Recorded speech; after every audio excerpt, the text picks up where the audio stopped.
Hey guys, it's Aaron.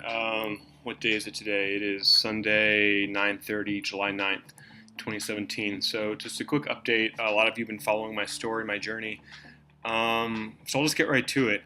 Treatment-wise, I started I did a provoked urine test for looking for heavy metals, and the one I had done about 7 or 8 months ago was only used EDTA, and another doctor said you have to use either DMPS or DMSO. I forgot.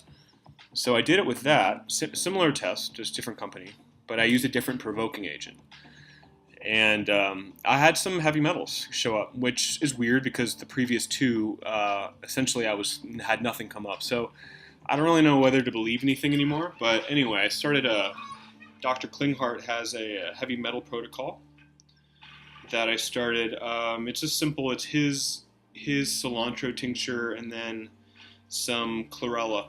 I'm also doing twice a week. I'm doing an ionic foot bath. So that I started the PK. Patricia Kane has to do with phosphatidylcholine and sodium butyrate for cell membrane permeability and health. Because when I did that test, I mean, again, who knows if any of this stuff is true, but I was told that I could really use the help. I'm going to be doing stem cells most likely, looking at. I pretty much know where I'm going to go, but I'm still kind of keeping it up in the open for now. Um, and the doc said that getting my cells healthier will help with that as well. So it's all money at this point, but that's what I'm doing. So if you've been following me, I've had chronic neck and shoulder pain, arm pain that I've had like 4 MRIs, an X-ray, physical therapy, chiropractic, acupuncture, seen it by surgeons, and I've literally exhausted myofascial specialists, and there's no real reason that I should be having this pain. And for the last month, I've been just cocktailing with sleep drugs, anti-anxiety, Ambien, Klonopin, gabapentin, and I just started Flexeril, and this is all just to help me go to sleep at night. And last couple nights I've actually felt really sick, where I've been throwing up. And I don't know, if you're not feeling well, if you have Lyme or if you have some diagnosis, you're always trying to figure out what causes what. Like, oh well, I feel sick because um, of this protocol or such and such or whatever. And so I don't know. I mean, maybe it's from the phosphatidylcholine, maybe it's from the heavy metal detox, but I think it's just because my stomach is just pissed off because I'm taking like a lot of these toxic drugs. Um, so I saw a pain management specialist, my third, I believe, and he kind of talked me into trying a steroid spine epidural. So I did that.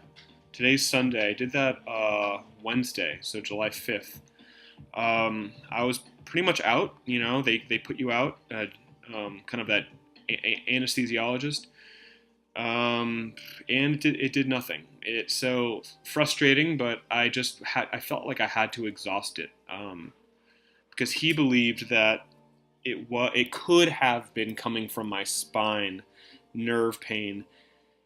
Even though on the MRIs it only shows a 1 to 2 millimeter bulge, which he said that he's seen people with a 2 millimeter bulge who are in agonizing pain, and people with a 7 millimeter bulge who don't even know that they're sick. So he said you can't really base it on that. So anyway, he talked me into this, and I did it, and nothing happened. So yeah, last couple of days have been really really tough. So that kind of sums up. I've been sleeping 2 nights ago I slept 2 hours.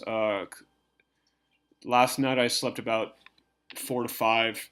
Um, it's just been really, and I've just been feeling horrible, like sick and nauseated, and symptoms are worse. So I don't know.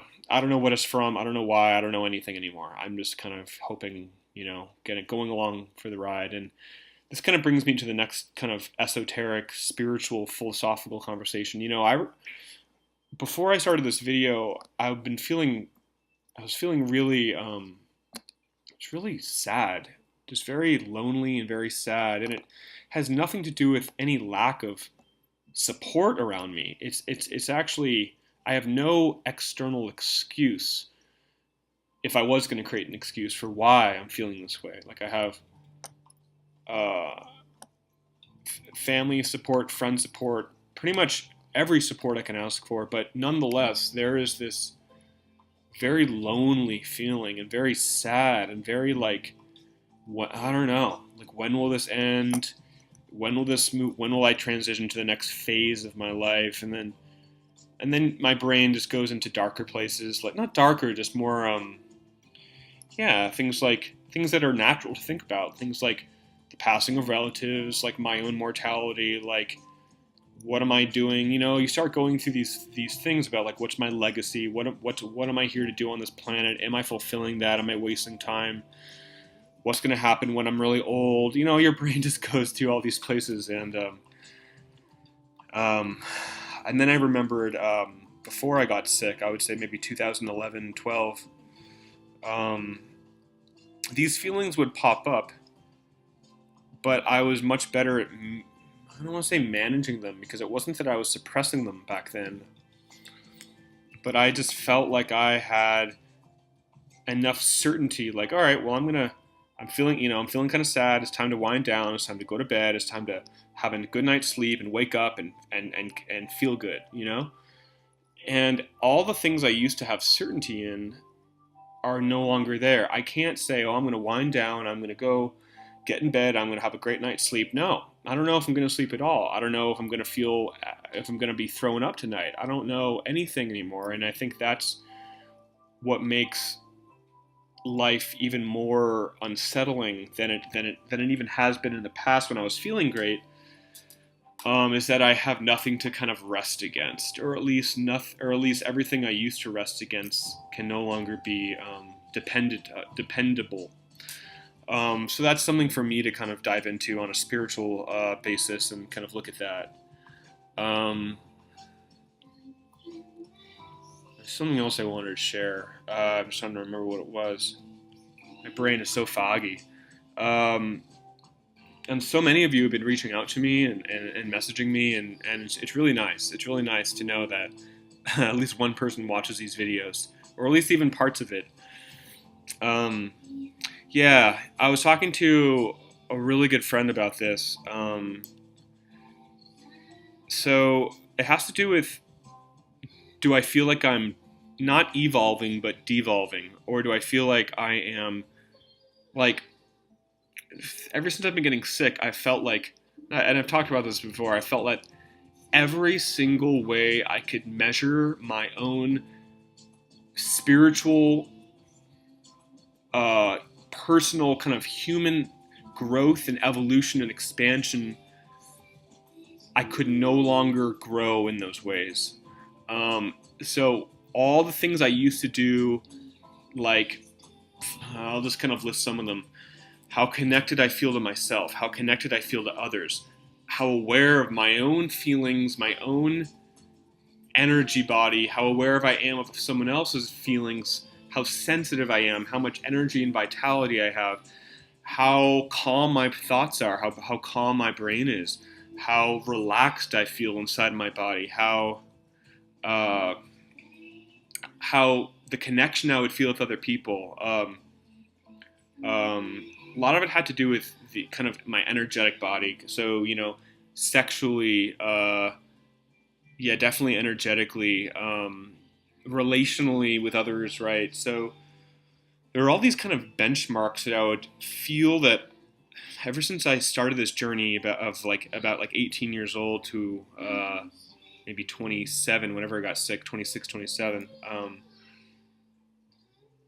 I felt like I always was kind of growing. I felt like, every couple months I could look back and I would literally feel like I was, I don't want to say the word evolving, it sounds so silly, but just like I was growing in a way that I could feel, sense, and actually like perceive, through like meditation, through um, spiritual practices, through working out, through exercise, through getting stronger physically, right? Even just getting to the root. And so I was talking to my friend about this, and she said that, and she's only known me really, she's known me for the last 2 years, and she's seen me decline, especially since maybe last September or so when we started to hang out more. And I would tell her that I feel like I'm not growing and evolving. I feel like I'm way less of a human. I'm way less capable. I'm less conscious. I'm less calm. I'm less aware. So all of these things I just listed, all those things I used to base myself on, I'm significantly less. Um, I'm just there's just less to work with. I have less energy and less mental clarity and less perception ability and less health to work with. And a lot of the practices I was doing had to do with looking back, and I knew this then. It was literally how much, I don't know, chi, prana, or life force, if you want to talk about it in like an energetic way, I could direct to certain practices, or I could, yeah, laser focus and then use that energy to evolve myself in certain ways or in certain practices that would carry over to everyday life. So, but she was like, no, I don't think so. You feel more, you feel fine, you feel more. She basically called me out on it, and she said, no, I don't believe you, and not I don't believe you, but like I see things differently, is what she said essentially. At least how I got it, and that you're not less than, that you're not, all those things, and it just made me think and realize, I don't really have any profound insights from it, but I feel like there has been a massive, and there still continues to be every day, a death process that happens when you get sick. And not just the death of, say, a physical body, because, in one sense we're all dying, or in another sense we've never been born, but that's not really what I'm saying. I mean, there's deaths of identities and personalities and traits about us that we feel are dying, especially when we get sick. And it's like you're going down a roller coaster, and you really and you can't do anything about it. It's like, for me, every 3 to 6 months, I would feel, man, okay, this is the new normal. I'd be like, this is the new benchmark, right? This is my new status quo. Now I'd be like, wow, all right, well, I could go down a list of areas that make it so I feel like they are less than I used to be. My status quo is less, and that's not a good way to live. And I haven't come to like a full enlightenment regarding another way to live, but it's yeah, it's just one way. It's just how I'm kind of looking at things. I was just thinking about if I'm going to share this video on Facebook or not, and then I got really distracted. So yeah, I mean, that's really my update. Last couple days I've been doing really, really bad. Probably the worst the worst I've done in maybe 6 months. Just with feeling really, really sick, and having not having really any energy to walk down the street, just feeling like I have the flu all the time, and my stomach is a mess. It's just like flip flopping. So I'm doing my best. I appreciate you watching this if you're on YouTube, or if I decide to share this on Facebook, if you're one of my Facebook friends, I appreciate that. And yeah, that's about it. So every day is I'm trying to, I don't know. I don't even have any closing thoughts. I'm really, yeah, I feel very not in a place to do a very like profound closing moment thought. So I'll just leave it at that, guys. And comment or share, or not share. What am I talking about? You don't have to share this video. Comment or find me somewhere and message me if you'd like. Happy to share everything I've done that I felt. I know way too much about chronic illness. Not just Lyme disease, if that's even what I'm dealing with right now, but like all the testing I've done over the last 4 years, I know way too much about this stuff. So if you are going through something very challenging and you have a mysterious illness of any sort, or you've been feeling really sick, or you have these weird symptoms or anything, reach out to me, because I'm like 100% sure I can guide you in a direction that you haven't thought about before. Yeah. All right. See you later. Bye.